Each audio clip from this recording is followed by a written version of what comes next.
नमस्कार प्रियजन, मेरा नाम पूजा भूटानी है और आप सभी को मेरी तरफ से इस करवा चौथ की ढेर सारी शुभकामनाएं। प्रियजन, जैसा कि हमें पता ही है कि कार्तिक मास चल रहा है। कार्तिक मास की कृष्ण पक्ष की चतुर्थी तिथि को करवा चौथ का त्योहार होता है और हर सुहागन स्त्री इस दिन का बेसब्री से इंतजार करती है, क्योंकि वह इस दिन अपने पति की लंबी उम्र के लिए, उसकी समृद्धि के लिए और अपने जीवन में सुख शांति की कामना करने के लिए इस व्रत को करती है। तो अब मैं आपको प्रियजन, करवा चौथ के दिन जो हम सुहागन स्त्रियां जो हम कथा का श्रवण करते हैं, मैं अब आपको उस कथा का श्रवण कराती हूँ, उस कथा को सुनाती हूँ। अगर आपको मेरी ये कथा अच्छी लगे तो इसे लाइक कीजिए, अपने अन्य मित्रों के साथ शेयर कीजिए। अगर आपको ये मेरा चैनल पसंद आता है तो इसे सब्सक्राइब कीजिए, बेल आइकन बटन को दबाइए ताकि मेरी आने वाली अन्य वीडियो की नोटिफिकेशन आपको पहले ही मिलती रहे। तो चलिए अब हम करवा चौथ की कथा का श्रवण करते हैं। तो इसके साथ अब आप मेरे साथ चलिए मेरी यूनिवर्सल लॉ की दुनिया में। नंदिनी नंदित मेदिनी विश्व विनोदिनी नंदनुते गिरिवर विंध्य शिरोदिनी वासिनी। एक लड़की थी वीरू, उसके 7 भाई थे। वे अपने भाइयों की बहुत ही लाडली थी। उसके 7 भाई अपनी बहन वीरू को बहुत ही प्रेम करते थे। एक दिन की बात है, कार्तिक माह की कृष्ण पक्ष की चतुर्थी तिथि को करवा चौथ का व्रत आया। तब वीरू ने अपनी भाभियों के साथ मिलकर करवा चौथ का व्रत रखा। उसकी भाभियां तो अपने कामकाज में, घर के कामकाजों में लगी रहीं। वीरू बहुत ही नाजुक थी, इसलिए उसको करवा चौथ का व्रत रखने में बहुत ही कष्ट हुआ। उसने अपना समय व्यतीत करने के लिए एक जगह बैठे बैठे सुई धागे से अपना काम करती रही और उसकी भाभियां घर के अन्य कामों में लगी रहीं। जैसे जैसे समय बीतता गया तो वीरू को व्रत रखने में दिक्कत हो रही थी। तब उसके भाइयों ने उसका हाल देखकर एक उपाय सोचा। उन्होंने दूर जंगल में जाकर वहां पर कुछ लकड़े जलाकर आग जला दी।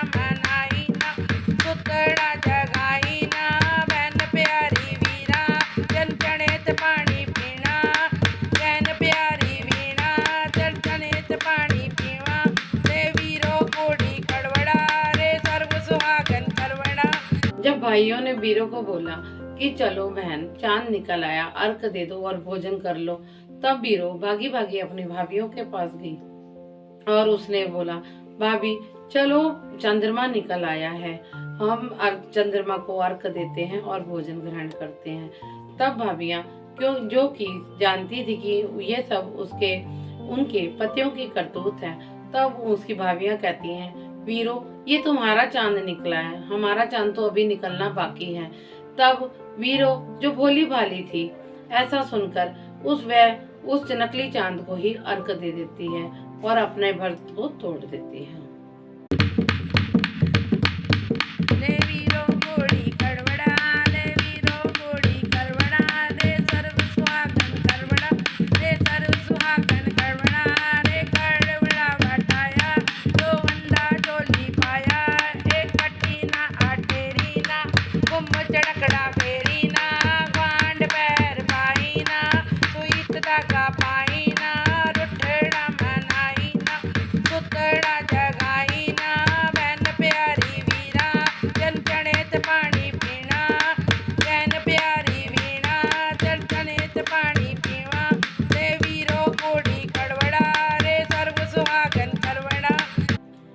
व्रत के टूटने से गणपति जी नाराज हो जाते हैं और उधर उसका पति गहरी निद्रा में सो जाता है और उसके पति के शरीर में सुइयां ही सुइयां चुभ जाती हैं। जब वीरू को इस बात का पता चलता है तब वह भागी भागी अपने पति के पास जाती है और उसके सर को अपनी गोद में रखकर बैठ जाती है और धीरे धीरे उसके शरीर की सुइयों को निकालने लग जाती है। ऐसे करते करते 1 वर्ष पूरा बीत जाता है। फिर वही दिन आ जाता है, कार्तिक मास के कृष्ण पक्ष की चतुर्थी तिथि। वही करवा चौथ का दिन, सुहागनों का दिन, सुहागवतियों का दिन। वो दिन आता है, जगह जगह करवे बिकने लग जाते हैं और सुहागने करवा चौथ का व्रत रखती हैं। तो उस दिन बीरो भी करवा चौथ का श्रद्धा पूर्वक व्रत रखती हैं और प्रण करती है कि जब तक सभी औरतें एक साथ चंद्रमा को अर्घ ना दे देंगी, तब तक वह भी चंद्रमा को अर्घ नहीं देगी। जब सब औरतें चंद्रमा को अर्घ दे देंगी, उसके बाद ही वह चंद्रमा को अर्घ देगी और अपना व्रत तोड़ेगी।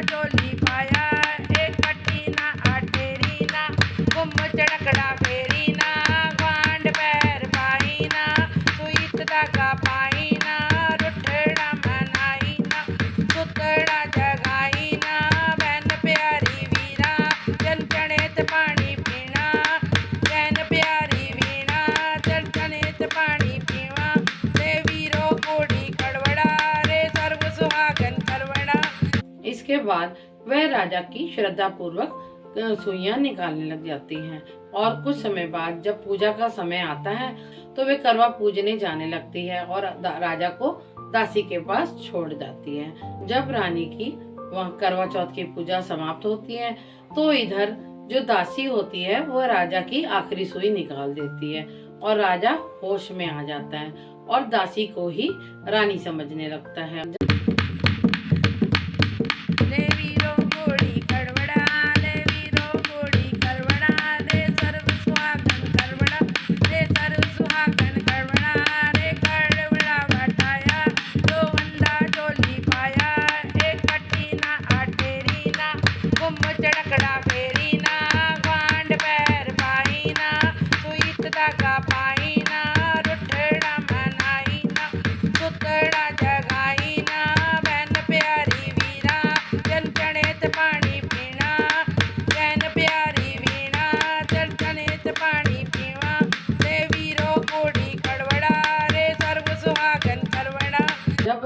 रानी करवा चौथ पूजन करके आती है तब उसको इसके बारे में पता चलता है, पर राजा उसको पहचानता नहीं है।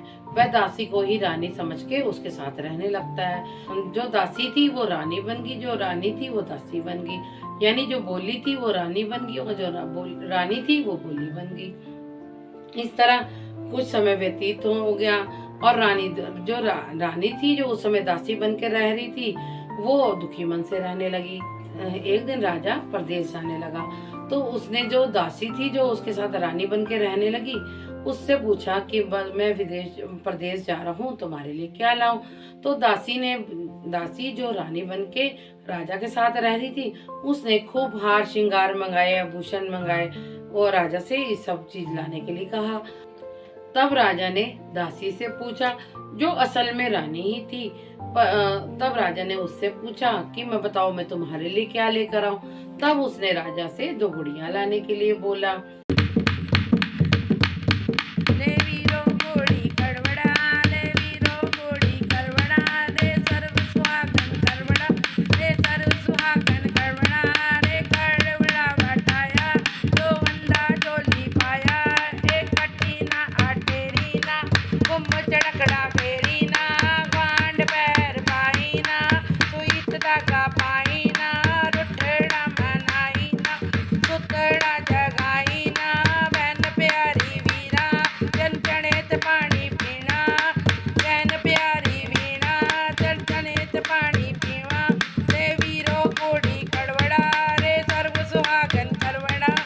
जब राजा थोड़े समय बाद जब राजा परदेश से वापस आया तो उसने रानी को जो दासी थी उसको आभूषण दे दिए और जो गुड़िया थी वो उसने इस समय जो दासी थी जो पहले रानी थी उसको गुड़िया दे दी। अब जो दासी इस समय रानी बन रही थी वह आभूषण पहन के खुश थी और अपना खुशी अपना खुश हो रही थी। और उधर जो दासी रानी थी, जो इस समय दासी का जीवन व्यतीत कर रही थी, वह अपने गुड़ियों से अपना हाल चाल बोलती रहती थी, दुखड़े बोलती रहती थी और यही बोलती थी, जो बोली सी वो रानी बन गई, जो रानी सी वो बोली बन गई, जो दासी थी वो रानी बन गई, जो रानी थी वो दासी बन गई। अब वो हमेशा ही यही बात दोहराती रहती थी। तो एक दिन राजा था, उसके कान में ये बात पड़ती रहती थी। उससे पूछा कि तुम ये गुड़िया से क्या बातें करती रहती हो, वो दासी थी वो रानी बन गई और रानी थी वो दासी बन गई, ये क्या, इसके पीछे की क्या कहानी है। तब जो रानी थी उसने कहा, अगर आप मुझ पे विश्वास करते हैं तो मैं आपको सच बताती हूँ। उसने कहा कि मैंने आपके लिए करवा चौथ का व्रत रखा था, पर वो व्रत मैं सहन नहीं कर पा रही थी, तो मेरे भाइयों ने मोह माया में नकली चांद बनाया और मेरा व्रत को पूरा कराया, जिससे व्रत पूरा न होने के कारण आपके ऊपर कष्ट आए और आपका शरीर सुइयों से भर गया और आप गहरी निंद्रा में सो गए। और तब से मैं आपके शरीर की सुइयां निकालती आ रही हूँ। इसको करते करते मेरा पूरा वर्ष बीत गया, साल बीत गए और जब आखिरी टाइम आपका थोड़ी सी सुइयां बची थी, तब करवा चौथ का व्रत आया और मैंने आपके लिए व्रत रखा। जब मैं व्रत के पूजन के लिए गई तो पीछे से दासी ने आपकी आखिरी सुई निकाल दी और आपने दासी को ही रानी समझ लिया।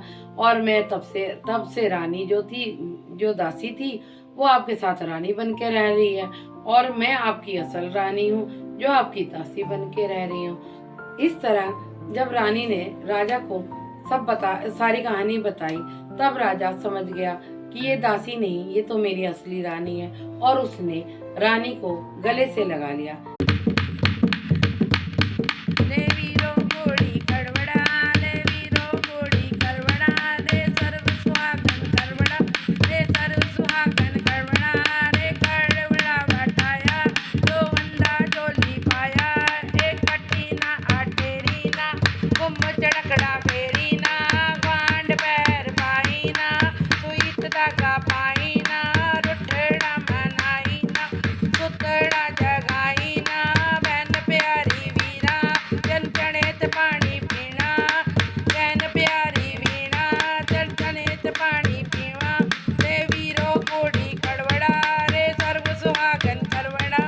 इस तरह जो रानी थी वो रानी बन गई और जो दासी थी वो दासी बन गई, जो बोली थी वो बोली बन गई और रानी थी वो रानी बन गई। इस तरह गणेश महाराज जी की जो कृपा रानी पे हुई, मैं प्रार्थना करती हूँ वह कृपा हम सब सुहागनों पे बनी रहे।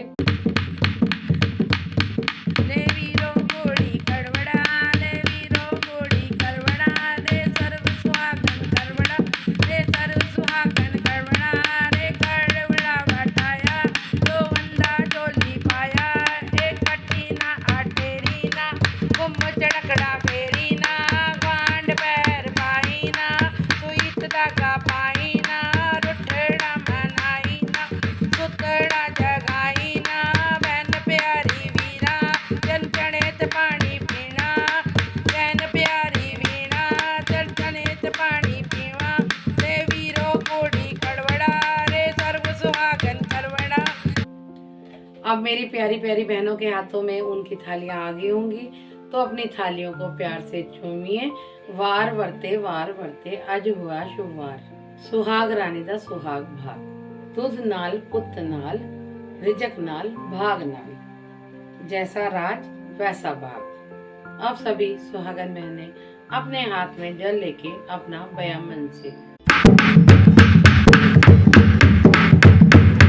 जब आवे करवा चौथ सुहागन व्रत करे, जब आवे करवा चौथ सुहागन व्रत करे, व्रत करे जी व्रत करे, व्रत करे जी व्रत करे, आयो करवे का त्योहार सुहागन व्रत करे, आयो करवे का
सास ससुर सत्कार वर्तनी व्रत करे करे सास ससुर सत्कार सुहागन व्रत करे आया करवे का त्योहार सुहागन व्रत करे कोरे कोरे करवे जल भर लाए कोरे कोरे करवे जल भर लाए गणपति जी का ध्यान लगाए गणपति जी का ध्यान लगाए चंद चढ़े तो अर्घ चढ़ाए चंद चढ़े तो अर्घ चढ़ाए मांगे मुँह मांगा वरदान सुहागन व्रत करे आया करवे का त्योहार